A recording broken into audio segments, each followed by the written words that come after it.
ni suara kucing bergaduh. Kita tengok apa respon dia. Okay.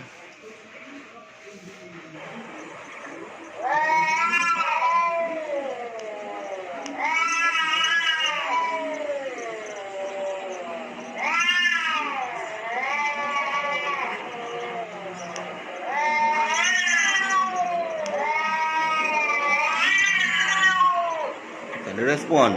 Muka tak bersalah. Okey, kita cuba ni lah. Suara kucing betina berahi panggil kucing jantan. Tak respon dia.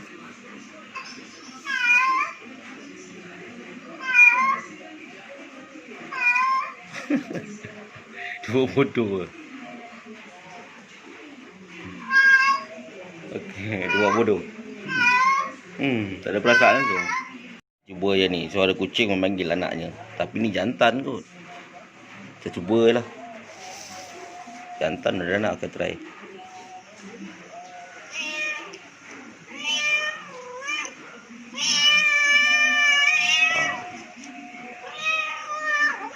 Dia ada nampak macam gelisah sikit.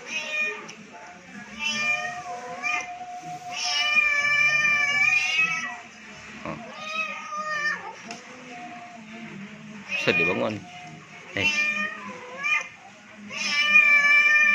Nampak? Dia macam mencari sesuatu. Kalau benda kat sini je.